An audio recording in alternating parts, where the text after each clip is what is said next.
जय माता दी। प्रेम से बोलिए संतोषी माता की जय। आज शुक्रवार के दिन आप सुनेंगे संतोषी माता की व्रत कथा। एक बुढ़िया थी और उसके 7 बेटे थे। 6 बेटे कमाने वाले थे और एक बेटा निकम्मा था।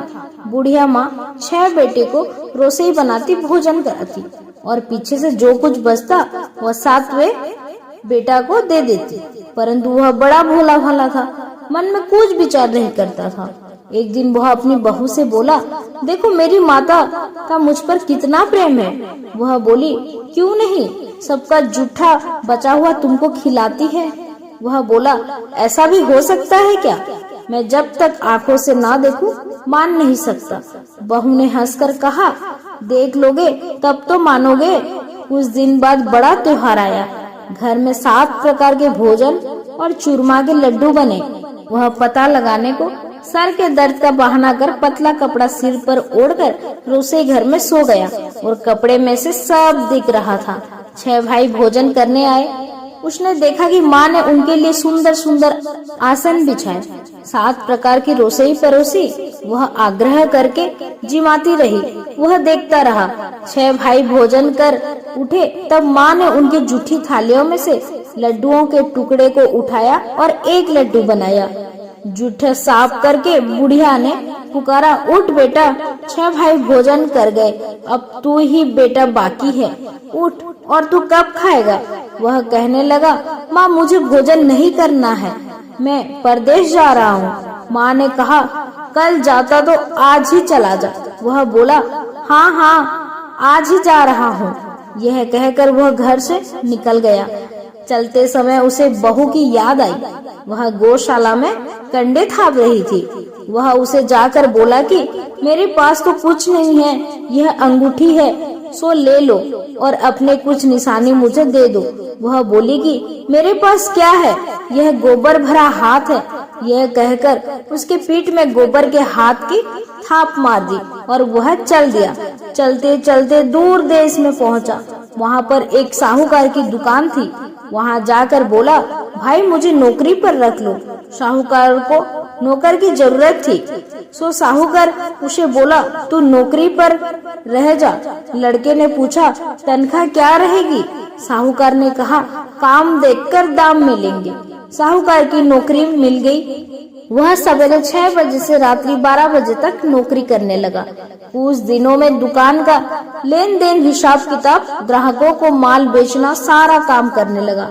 साहूकार की 7-8 नौकर थे। वह सब चक्कर खाने लग गए कि यह नया नौकर बहुत होशियार बन गया है। सेठ ने भी काम देखा और 3 महीने के अंदर ही उसे मुनाफा का साझीदार बना लिया।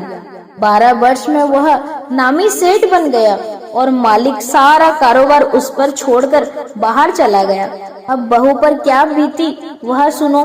सास ससुर उसे दुख देने लगे। घर का सारा काम कराकर उसे लकड़ी लेने जंगल में भेजते। इस बीच में घर की रोटियों के आटे से भी जो भूसी निकलती उसकी रोटी बनाकर रख दी जाती और फूटे नारियल की नरेली में पानी। इस तरह दिन बीतते रहे। एक दिन वह लकड़ी लेने जा रही थी कि रास्ते में बहुत सी स्त्रियां संतोषी माता की व्रत करती दिखाई दी। वहाँ यह खड़ी होकर कहने लगी, बहने यह तुम किस देवता का व्रत करती हो और इसके करने से क्या फल होता है? इस व्रत के करने की क्या विधि है? यदि तुम अपने इस व्रत को विधान मुझे समझाकर कहोगी तो मैं तुम्हारा बड़ा एहसान मानूंगी। तब उनमें से एक स्त्री बोली, सुनो, यह संतोषी माता का व्रत है। इसके करने से निर्धनता, दरिद्रता का नाश होता है, लक्ष्मी आती है, मन की चिंताएं दूर होती है, घर में सुख होने से मन को प्रसन्नता और शांति मिलती है, निसंतान को संतान मिलता है, प्रीतम बाहर गया हो तो शीघ्र आता है, कुंवारी कन्या को मनपसंद वर मिलता है, राज दरबार में बहुत दिनों से मुकदमा चलता हो तो वह भी खत्म होता है, कलह कलेश की निवृत्ति हो, सुख शांति हो, घर में धन जमा हो, पैसा जायदाद का लाभ हो और भी मन में जो कुछ कामना हो वह सब इस संतोषी माता की कृपा से पूरी होती है। स्त्री कहने लगी, 1.25 आने का गुड़ चना लेना, इच्छा हो तो 5.25 आने का लेना या 1.25 रुपए का भी लेना, सहूलियत के अनुसार ही लेना। बिना परेशानी, श्रद्धा और प्रेम से जितना भी बन सके सवाया लेना, सवा पैसे से सवा आने तथा इससे भी ज्यादा शक्ति और भक्ति के अनुसार ले लेना। हर शुक्रवार को निराहार रहकर कथा कहना और सुनना, इसके बीच क्रम टूटे नहीं। लगातार नियम पालन करते रहना। सुनने वाला कोई ना मिले तो घी का दीपक जलाकर उसके आगे जल के पात्र को रखकर कथा कहना, परंतु नियम ना टूटे। जब तक कार्य सिद्धि ना हो नियम पालन करना और कार्य सिद्धि हो जाने पर व्रत का उद्यापन करना। 3 मास में माता फल पूरा करती है। यदि किसी के खोटे ग्रह हो तो भी माता 1 वर्ष में अवश्य कार्य सिद्धि करती है। कार्य सिद्धि होने पर ही उद्यापन करना चाहिए, बीच में नहीं करना चाहिए। उद्यापन में 2.5 सेर आटे का खाजा तथा इस अनुसार से खीर तथा चने का साग बनाना। 8 लड़के को भोजन कराना। जहाँ तक मिले देवर जेठ भाई बंधु कुटुंब के लड़के लेना, ना मिले तो रिश्तेदार और पड़ोसियों के लड़के बुला लेना। उन्होंने भोजन कराकर यथाशक्ति दक्षिणा देना और माता का नियम पूरा करना। उस दिन घर में कोई खटाई नहीं बनेगा। यह सब सुनकर बुढ़िया की बहू वहाँ से चल दी। रास्ते में लकड़ी के बोझ को बेच दिया और उन पैसे से गुड़ चना लेकर माता के व्रत की तैयारी करने लगी। आगे चली और सामने मंदिर है। यह सुनकर माता के मंदिर में जाकर माता के चरणों में लेटने लगी। इसके बाद वो वहाँ माँ से विनती करने लगी कि हे माँ, मैं निपट मूर्ख हूँ, व्रत नियम कुछ नहीं जानती हूँ, मैं बहुत दुखी हूँ। हे माता जगत जननी, मेरा दुख दूर करो, मैं आपकी शरण में हूँ। माता को दया आई। एक शुक्रवार बीती की दूसरे शुक्रवार को ही उसके पति का पत्र आया और तीसरे को उसका भेजा हुआ पैसा भी आया। यह देखकर जेठानी मुंह सिकोड़ने लगी। इतने दिनों में इतना पैसा आया, इसमें क्या बड़ाई है। लड़के ताने देने लगे कि काकी के पास अब पत्र आने लगे हैं, रुपया आने लग गया, अब तो काकी की खातिर बढ़ जाएगी, अब तो काकी बुलाने से भी नहीं बोलेगी। बेचारी सरलता से यह कहती है कि भैया पत्र आएगा, रुपया आएंगे तो हम सब के लिए अच्छा है। ऐसा कहकर आंख में आंसू भरकर संतोषी माता के मंदिर में आकर मातेश्वरी के चरण में गिरकर रोने लगी। माँ, मैंने तुमसे पैसा नहीं मांगा, मुझे पैसे से क्या काम है, मुझे तो अपने सुहाग से काम है, मैं तो अपने स्वामी के दर्शन और सेवा मांगती हूँ। तब माता ने प्रसन्न होकर कहा, जा बेटी, तेरा स्वामी आएगा। यह सुनकर खुशी से वह बावली होकर घर जाकर काम करने लगी। अब संतोषी माँ विचार करने लगी, इस भोली पुत्री से मैंने कह तो दिया कि तेरा पति आएगा, पर आएगा कहाँ से? वह तो इसे स्वप्न में भी याद नहीं करता।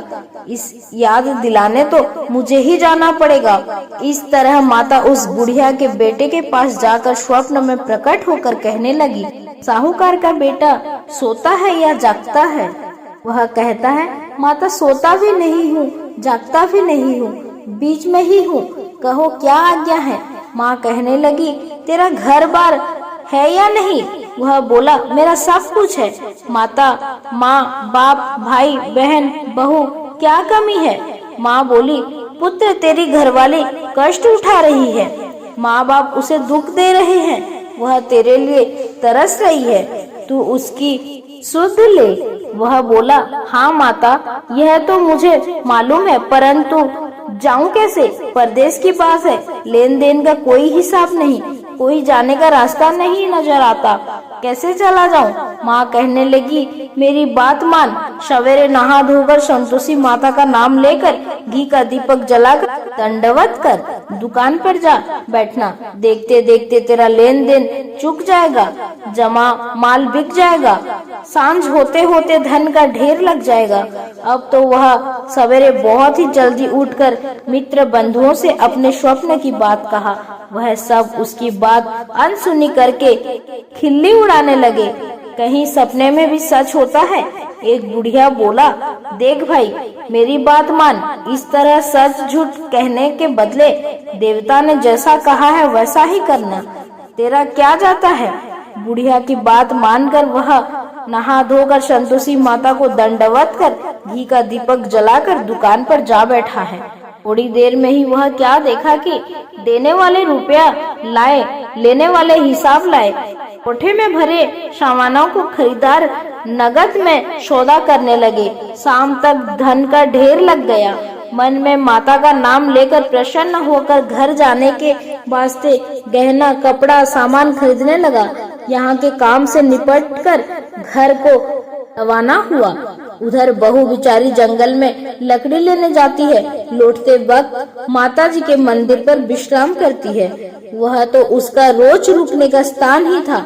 दूर धूल उड़ती देखकर वह माता से पूछती है, हे माता, यह धूल कैसे उड़ रही है? माँ कहती है, हे पुत्री, तेरा पति आ रहा है। अब तू ऐसा कर, लकड़ियों के 3 बोझ बना ले। एक नदी के किनारे रख, दूसरा मेरे मंदिर पर और तीसरा अपने सिर पर रख। तेरे पति को लकड़ी का गट्ठा देखकर मोह पैदा होगा। वह वहाँ रुकेगा, नाश्ता पानी बनाकर खाकर माँ से मिलने जाएगा। तू लकड़ी का बोझ उठाकर जाना और बीच चौक में गट्ठा लाकर 3 आवाज जोर से लगाना। लो साहू जी, लकड़ियाँ का गट्ठा लाई हूँ, भूसी की रोटी दो, नारियल की खोपड़ी में पानी दो। आज कौन मेहमान आया है? माँ की यह बात सुनकर वह बहुत अच्छा माताजी कहकर प्रसन्न मन होकर लकड़ियों के 3 गट्ठे ले आई। एक नदी के तट पर, एक माता के मंदिर पर रखा। इतने में ही वह मुसाफिर आ पहुंचा। सूखी लकड़ी देखकर उसकी इच्छा हुई कि अब यहीं निवास करे और भोजन बनाकर खा पीकर गांव जाए। इस प्रकार भोजन बनाकर विश्राम लेकर गांव को गया। उसी समय बहू सिर पर लकड़ी का गट्ठा लिए आती है। उसे आंगन में डालकर जोर से 3 आवाज देती है, ले साहू जी, लकड़ी का गट्ठा ले, भूसी की रोटी दो, नारियल की खोपड़ी में पानी दो। आज कौन आया है? यह सुनकर उनकी सास अपने दिए हुए कष्ट को भुलाने हेतु कहती है, बहू ऐसा क्यों कहती हो? तेरा मालिक ही तो आया है। बैठ, मीठा भात खाकर कपड़े गहने पहन। इतने में आवाज सुनकर उसका स्वामी बाहर आता है और अंगूठी देखकर व्याकुल हो जाता है। माँ से पूछता है, माँ ये कौन है? माँ कहती है, बेटा यह तेरी बहू है। आज 12 वर्ष हो गए जब से गया है, तब से सारे गांव में जानवरों की तरह भटकती फिरती है। काम काज घर का कुछ करती नहीं, 4 समय आकर खा जाती है। अब तुझे देखकर भूसी की रोटी और नारियल के खोपड़ी में पानी मांगती है। वह लज्जित होकर बोला, ठीक है माँ, मैंने इसे भी देखा और तुम्हें भी। अब मुझे दूसरे घर की चाबी दो, मैं उसमें रहूंगा। ठीक है बेटा, जैसे तेरी मर्जी। यह कहकर माँ ने चाबी का गुच्छा दे दिया। उसने लेकर दूसरे कमरे को खोलकर सारा सामान जमाया और एक दिन में ही वहाँ राजा के महल जैसा ठाट बाट बन गया। अब क्या था, वह सुख भोगने लगी। इतने में अगले शुक्रवार आया। उसने अपने पति से कहा, मुझे माता का उद्यापन करना है। उसका पति बोला, बहुत अच्छा, कर लो, अपनी खुशी से यह भी कर लो। तुरंत ही वह उद्यापन की तैयारी करने लगी। जेठ के लड़के को भोजन के लिए कहने लगी। उसने मंजूर किया, परंतु पीछे जेठानी अपने बच्चे को सिखाती है, देखो भोजन के समय सब लोग खटाई मांगना, जिससे इसका उद्यापन पूरा ना हो। लड़के खाना खाने आए, खीर पेट भरकर खाई, परंतु बात याद आती है कि कहने लगे, हमें कुछ खटाई खाने को दो, खीर खाना हमें भाता नहीं। यह देखकर अरुचि होता है। बहू कहने लगी, खटाई किसी को नहीं दी जाएगी, यह तो संतोषी माता का प्रसाद है। लड़के उठकर खड़े हुए और बोले, पैसे लाओ। भोली बहू कुछ जानती नहीं थी, सो उन्हें पैसे दे दिया। लड़के उसी समय उठकर इमली लेकर खाने लगे। यह देखकर बहू पर माता ने कोप किया। राजा के दूत उसके पति को पकड़कर ले गए और जेठ जिठानी मन मानिक कोट वचन कहने लगे। लूट लूट कर धन इकट्ठा कर लाया था, सो राजा के दूत उसे पकड़कर ले गए हैं। अब सब मालूम हो जाएगा। जब जेल की रोटी खाएगा। बहू से यह वचन सहन नहीं हुआ। रोती रोती माता के मंदिर में गई और बोली, हे माता, तुमने यह क्या किया? हंसाकर क्यों रुलाती हो? माता बोली, पुत्री, तूने उद्यापन करके मेरा व्रत भंग किया, इतनी जल्दी सब बात भुला दी। वह कहने लगी, माता भूली तो नहीं हूँ, ना कुछ अपराध किया है। मुझे तो लड़के ने भूल में डाल दिया, मैंने भूल से उन्हें पैसे दे दिया, मुझे क्षमा कर दो। माँ बोली, ऐसा भी कहीं भूल होता है? तब वह बोली, माँ मुझे माफ कर दो, मैं फिर तुम्हारा उद्यापन करूंगी। माँ बोली, अब भूल मत करना। वह बोली, अब भूल नहीं होगा। माता, अब बताओ वह कैसे आएंगे? माँ बोली, जा पुत्री, तेरा मालिक तुझे रास्ते में ही आता मिलेगा। वह निकलती रास्ते में पति आता मिला तो उसने पूछा, तुम कहाँ गए थे? वह कहने लगा, इतना धन जो कमाया है उसका टैक्स राजा ने मांगा था, वह भरने गया था। वह प्रसन्न होकर बोली, अच्छा हुआ, अब घर चलो। कुछ दिन बाद फिर शुक्रवार आया तो वह बोली, मुझे माता का उद्यापन करना है। पति ने कहा, कर लो। वह फिर जेठ के लड़के से भोजन को कहने लगी तो जिठानी ने एक दो बात सुनाई और लड़के सिखा दिए कि तुम पहले ही खटाई मांग लेना। लड़के कहने लगे कि हमें खीर खाना नहीं भाता है, कुछ खटाई खाने को दो। तो बहू बोली, खटाई खाने को नहीं मिलेगी, खाना है तो खाओ। यह कहकर ब्राह्मण के लड़के लाकर भोजन कराने लगी। यथाशक्ति दक्षिणा की जगह एक एक फल उन्हें दिया। इससे संतोषी माता प्रसन्न हुई। माता की कृपा होते ही 9वें मास में उसको चंद्रमा के समान सुंदर पुत्र प्राप्त हुआ। वह पुत्र को लेकर प्रतिदिन माता जी के मंदिर को जाने लगी। माँ ने सोचा कि यह रोज आती है, आज क्यों ना मैं ही इसके घर चलूं, इसका आश्रय देखूं तो सही। यह विचार कर माता ने भयानक रूप बनाया। गुड़ और चने से सना मुख, ऊपर से सूंड के समान होठ, उस पर मक्खियां भिनभिना रही है। दहलीज में पैर रखते ही उसकी सांस चिल्लाई, देखो कोई चुड़ैल डाकिनी चली आ रही है, लड़के इसे भगाओ नहीं तो किसी को खा जाएगी। लड़के डरने लगे, चिल्लाकर खिड़की बंद करने लगे। बहू रोशनदान में से देख रही थी। प्रसन्नता से पगली होकर चिल्लाने लगी कि आज मेरी माता मेरे घर आई है। यह कहकर बच्चे को दूध पिलाने से हट जाती है। इतने में सास का क्रोध फूट पड़ा। वह बोली कि इसे देखकर कैसे उतावली हुई जो बच्चे को पटक दिया। इतने में माँ के प्रताप से जहाँ देखो वहाँ लड़के ही लड़के नजर आने लगे। बहू बोली, माँ जिनका व्रत करती हूँ यह संतोषी माता है। इतना कहकर झड़ से सारे घर के किवाड़ खोल दिए और सब ने माता के चरण पकड़ लिए और विनती करके कहने लगे, हे माता, हम मूर्ख हैं, हम अज्ञानी हैं, तुम्हारे व्रत की विधि हम नहीं जानते हैं, तुम्हारा व्रत भंग करके हमने बहुत बड़ा अपराध किया है। हे माता, बहू को जैसा फल दिया वैसा ही सबको देना। जो भी यह कथा पढ़े या सुनेगा उसके सभी मनोरथ पूर्ण होंगे। प्रेम से बोलिए संतोषी माता की जय। आइए अब सुनते हैं संतोषी माता की आरती।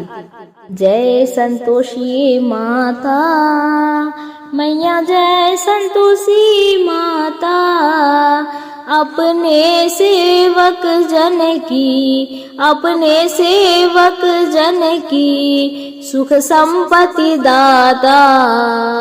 जय संतोषी माता, सुंदर चीर सुनर हरि, माँ धारण किन्हो, मैया माँ धारण किन्हो, हीरा पन्ना दम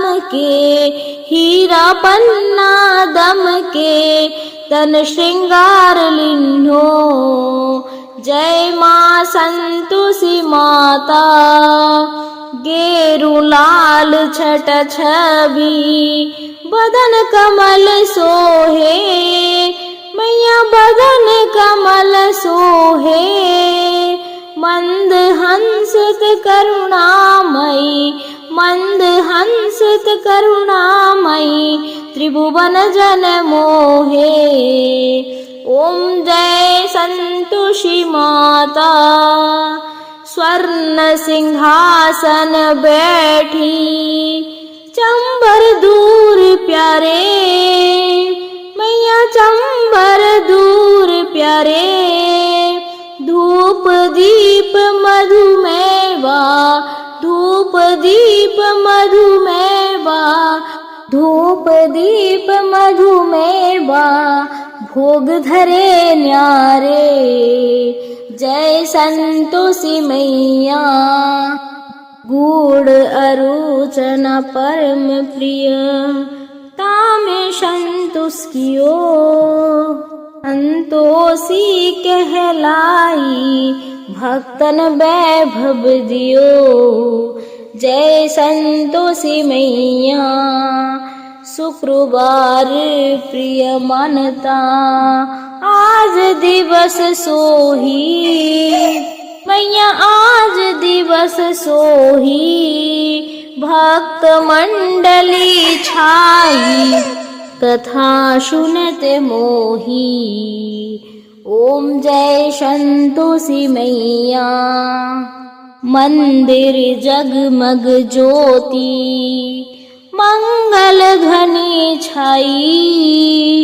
मैया मंगल ध्वनि छाई विनय करे हम बालक विनय करे हम बालक चरणन सिर नाई। जय संतोषी मैया भक्ति भावमय पूजा अंग कृति की जय। मैया अंग कृति की जय। जो मन बसे हमारे जो मन बसे हमारे इच्छित फल दीजे। जय संतोषी मैया दुखी दारिद्र रोगी संकट मुक्त किए। मैया संकट मुक्त किए बहुधन धान्य भरे घरे बहुधन धान्य भरे घरे सुख सौभाग्य दिए। जय संतोषी मैया ध्यान धरे जो तेरा वांछित फल पावे। मैया वांछित फल पावे पूजा कथा श्रवण करे पूजा कथा श्रवण करे घर आनंद आवे। जय संतोषी मैया चरण गहे की लज्जा रखियो जगदम्बे। मैया रखियो जगदम्बे संकट तू ही निवारे संकट तू ही निवारे दयामयी अम्बे। ओम जय संतोषी माता की आरती जो कोई जन गावे। मैया जो मन से गावे रिद्धि सिद्धि सुख संपत्ति रिद्धि सिद्धि सुख संपत्ति जी भर के पावे। ओम जय संतोषी माता मैया जय संतोषी माता। प्रेम से बोलिए संतोषी माता की जय। आपको आज की कथा पसंद आई तो वीडियो को लाइक करके चैनल को जरूर सब्सक्राइब करिएगा और कमेंट में जय मां संतोषी जरूर लिखिएगा। धन्यवाद। हमारे चैनल पर आज